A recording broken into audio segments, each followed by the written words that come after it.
All right, Larry Krueger here from the Pig in a Pickle Krug Show with a little NFL 49er playoff look ahead to the four possible teams the Niners may play in the divisional round. And of course, we're brought to you by Pig in a Pickle, the best barbecue in all of Northern California. Check them out in Emeryville and Corte Madera. They're open 7 days a week from 11 a.m. till 8 p.m. or until they run out. Pig in a Pickle, the best barbecue. Check out it's all good, but go get the brisket. The brisket chili is amazing. Go say hi to Damon and Mary. Tell them that Krug sent you. In this video brought to you by Underdog Fantasy. Check that link in the description. Use the promo code Krug, K-R-U-E-G, and they will match you up to your first $100. All right, let's talk a little bit about it. The playoffs are upon us. The Niners have the wild card weekend bye. And the number one seeds in each conference are the Ravens in the AFC and the 49ers in the NFC. So they get first round buys. The remaining 12 teams will play in this weekend's 3-day wild card round. 2 games scheduled for Saturday, 3 on Sunday. And for the first time, we get action on a Monday night finale that we broadcast by ABC, ESPN. So there you go. Let's get to how it shakes out for the 49ers. So in the NFC this weekend, it's the number 2 seed Dallas Cowboys at home Sunday at 1:30 Pacific on Fox against the 7-seeded Green Bay Packers. If the Packers win that game, they are coming to Levi's regardless of what happens in the rest of the games this weekend. So if the Packers pull the upset, they're coming to Levi's. If the Packers do not pull the upset and Dallas, the chalk wins out and Dallas says goodbye Green Bay, then if the Rams beat the Lions on Sunday at 5:15 Pacific on NBC, a game in Motown, huge game for the Lions, first playoff game in Detroit in a long time. But if the Rams pull the upset, and in that situation, the Rams will be coming to Levi's in the divisional round. And if the Lions wind up winning that game as the 3 seed and they move on, then the Niners get the winner of the Monday night affair between the Eagles and the Buccaneers in Tampa. That's the 5-4 matchup. The Eagles are the 5, Tampa's the 4. Monday at 5 p.m. Pacific on ESPN, you will catch that one.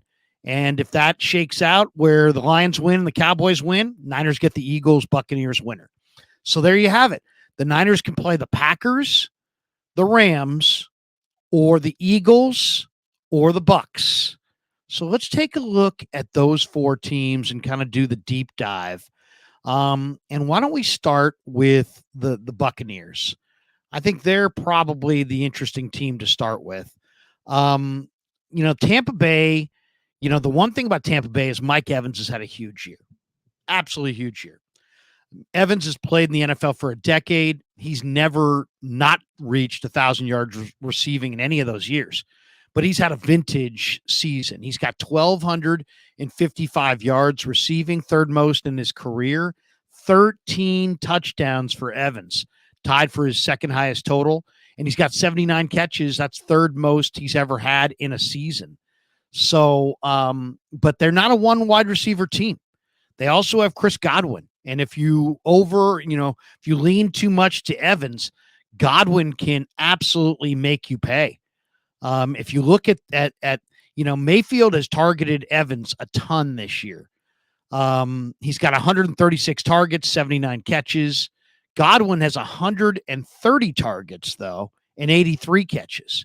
So Evans is averaging 16.2 yards per catch. Godwin's averaging 12.6 yards per catch. So that's the difference in the yardage. Evans has 19 end zone targets, third in the NFL. Godwin only has 11, which is tied for 15th. But don't forget Chris Godwin. He's a factor. He can be a factor. He's got great ball skills. He's a veteran receiver. He'll catch it in a crowd. So the Buccaneers are a 2 wide receiver team.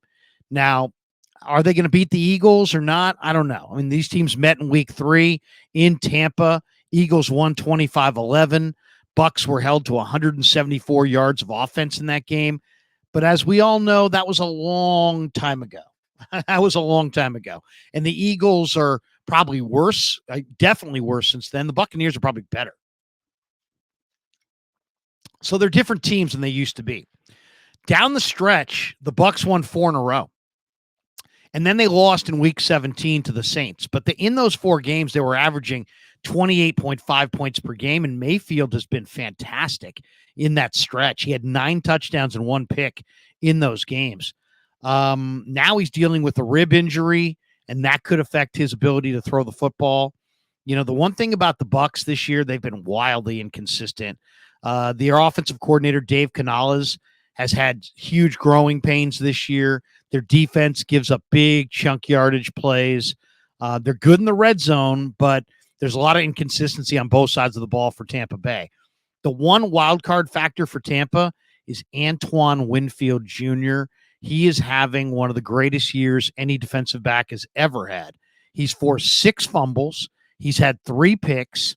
He's had 6 sacks. He's got a run-stop win rate that's first among all DBs in the entire NFL. So I think Tampa's going to get Philly. I think they're going to beat them, but that game could go either way. The Eagles, let's talk about the Eagles now for a minute. What has happened to the Philadelphia Eagles? They were 10-1, and they have been a disaster ever since. And I guess the question within that is, what has happened to the Eagles' pass rush? Last year, the Eagles had 70 sacks. This year, they have 43. And they returned Hassan Reddick, Josh Sweat, Brandon Graham. They added Nolan Smith in the first round of the draft out of Georgia. And yet, they have not been able to rush the passer anywhere close to what they did a year ago. They ended up finishing the season with the league's 6th ranked pass rush win rate. And that was their 6th ranked pass rush win rate was 47.4%, way down from last year. Last year, their pass rush win rate was 52.7%, and it led the entire league. So I don't know what's happened to the Eagles pass rush, but it isn't nearly as good as it was. Maybe they missed Javon Hargrave.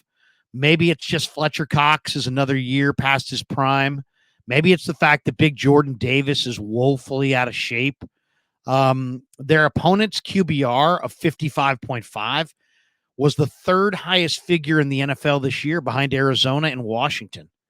So the Eagles' defense, and especially their pass D, looks like a major, major problem as the playoffs begin. And let's be completely honest about this. This team got rid of their coordinators or didn't get rid of them, lost them. Jonathan Gannon got hired by the Arizona Cardinals as the head coach, and Shane Steichen got hired by the Indianapolis Colts as their head coach. And I think the Eagles just made a really bad decision by bringing in Sean Desai, and maybe an equally bad decision by replacing him with Matt Patricia. The Eagles defensively right now are a circus. They struggle on 3rd down. They're struggling in the red zone. They have a really bad pass defense. Their strength of their defense used to be their run D. It's now starting to falter as well. I mean, they miss Jonathan Gannon in the worst way. They also miss Chauncey Gardner-Johnson quite a bit. They're not nearly as talented on the back end. They don't have that intimidator that they had with C.J. Gardner-Johnson. And then offensively, they miss Shane Steichen quite a bit as well. Their offense is not the same. Hurts is banged up. A.J. Brown's not going to play in this playoff game. And no team in the NFL runs less motion, pre-snap motion, than the Eagles. So they don't really challenge defenders mentally pre-snap. So you got a real comfortable, defensive plan against them. If you can keep Hurts in the pocket, make him play quarterback, make him go through his progressions, get a bunch of hats on the running backs, you got a great chance to beat the Eagles. Now, the Eagles still have 3 future Hall of Famers, in my opinion, on their offensive line. Lane Johnson's still playing at a really high level at right tackle. So they're no easy team to beat for sure. But Mulata is a monster. Kelsey, still very much Jason Kelsey. But they right now, if they may circle the wagons and win this game, but man, looking at the way they've played down the stretch, they just got decimated by the New York Giants. They lost at home to the Arizona Cardinals in a game they had to have. It seems like Steve Sirianni or Nick Sirianni is doesn't look as comfortable at the pressers. He's dropping F-bombs and a lot of talk that maybe he's out at the end of the year, which is the unthinkable since they were in the Super Bowl just a year ago. But the Eagles right now don't have the momentum. So, can they regain it with a great performance against Tampa? They drew the one team in the playoffs that they can handle. So, maybe they get after Baker. Maybe they double Evans. Maybe they take away Rachaad White. Maybe they find a way to beat Tampa in Tampa. It's hardly a house of horrors as far as road venues go. And maybe they circle the wagons and get a little momentum. But the Eagles right now do not look good. All right, let's move on to the LA Rams. And, the Ram team that showed up at Levi's is not going to be the same team that shows up in the playoffs. That team's got Stafford and Kupp and Kyron and Donald and Ernest Jones. And, they're loaded. And Puka Nacua this year was phenomenal. He set NFL records for catches, receiving yards by a rookie. What a great pick. Led the Rams with 105 catches, 161 targets, nearly 1,500 receiving yards. And I'm not sure what to make of Cooper Kupp. He missed the first 4 games of the year. He had a hamstring injury. He went over 100 yards in each of the first couple games back, but then he hasn't gone over 100 games, or he's only gone over 100 games in 2 games since then. He's 30. He's battled a lot of injuries. The one thing we know for sure, Stafford looks for Kupp when the game's on the line. Still, to this day. In 12 games this year, Kupp's got 19 targets in the red zone. And, that's among the top 10 in the league. He had 8 targets in the end zone, only 3 fewer than Nacua. So when they get down deep in the red zone, they're, Stafford's looking for Kupp. Kupp had 44 total targets in December, in the 5 games in December. He had one game where he was targeted 10 times, one game where he was targeted 12 times. I mean, we're talking about a guy who was the Super Bowl MVP just a couple years ago. But the Rams have become a little bit more of a running team. Kyron Williams is the cornerstone of that offense, and they have played outstanding football since the bye week. They had their bye in week 10, and they've played their best football ever since. They're averaging 29.9 points per game in their past 7 games, and they're doing it against some of the better defenses in the league. They did that against Cleveland, against Baltimore, against the Niners, albeit the Niners, with nothing on the line. But the Rams are a very, very difficult team to defend. Stafford's a star. Kupp is a former Super Bowl MVP and has crazy ball skills. Tutu Atwell's a burner of the highest order. He's got 4.2 speed. Puka gives them another super dependable receiver. Higbee's no slouch. And because of Kyron, they've got a very balanced offense. If the Rams go out, it may be because of their defense and their special teams. The defense is not a vintage defense, and they rank 32nd in special teams DVOA. The Rams have missed a combined 16 field goals and extra points, the most of any team in the league this year. So I don't know. The Rams look good in week 18. There's no question about it. And they're going to look even better in the playoffs. But are they going to be able to go to Detroit and beat the Lions in that, cauldron of an atmosphere with all the momentum that the Lions are going to have with that first playoff game? It's going to be a tough one. That's going to be a tough one. Tall task for the Rams for sure. All right, let's move on to the 4th team that the Niners may play, and that's the young Green Bay Packers. And the question that everybody in the NFL is asking themselves right now are the young Packers for real? And I'm here to tell you, folks, they are. They're absolutely for real. The Packers are young. There's no doubt about that. They're the 4th youngest team to make the playoffs since the 1970 AFL-NFL merger. They're the youngest team to make the playoffs since the 1974 Bills. The average age, weighted for playing time of the Rams roster is 25.6, or of the Packers roster, 25.6. Very young team. Jordan Love is a first-year starting quarterback, and, you look at his weapons, almost all of his wide receivers and tight ends he's had in this offense are either in their first or second year. They're very, very young. The Packers are an incredibly young team. And yet, you know what? They've played 6 games in the regular season against teams that made the playoffs, and they went 3-3 in those games. They beat the Chiefs, the Lions, and the Rams. So in those 6 games, Love has posted a strong QBR of 62.9. He's completed 67% of his passes in those games for 12 touchdowns and 4 picks. He's got an 18-1 touchdown to interception ratio as of late. There may not be a hotter quarterback right now in the league than Love. And they're young offensive players. I mean, and they got a bunch of them. Luke Musgrave, Jaden Reed, Christian Watson, Romeo Dobbs, Tucker Kraft, Dontavion Wicks has been the hot guy late in the year. They brought these guys in, and they have gelled together as the year has gone on, and they're as healthy as they've been all year. They got off to a 2-5 start, and then they've won 7 of their last 10, including 3 straight. And if you say, how are they doing this? I thought this was going to be a team that was going to be, left for dead post Aaron Rodgers. Well, they got a really good head coach and general manager. Matt LaFleur is an underrated head coach. He's 56-27 in his career. And he's proving right now that that's not all about Aaron Rodgers. He's a pretty damn good coach. And Brian Gutekunst, who was hired in 2018, is a really good evaluator. He drafted Love in the 2020 first round out of Utah State. And Love's guided the NFL's youngest team to the postseason, as I said, by throwing 18 touchdowns and 1 pick over his last 8 games. He's the hottest quarterback in the game right now. And if you look at Gutekunst, I would say this guy probably deserves the executive of the year. Look at the way he's built this team. He traded up in the 2020 draft for Love. His 2022 draft landed a handful of starters: Quay Walker, Devontae Wyatt, Christian Watson, Romeo Dobbs, Zach Tom. The 2023 draft, Luke Musgrave, Jaden Reed, the kicker, Anders Carlson.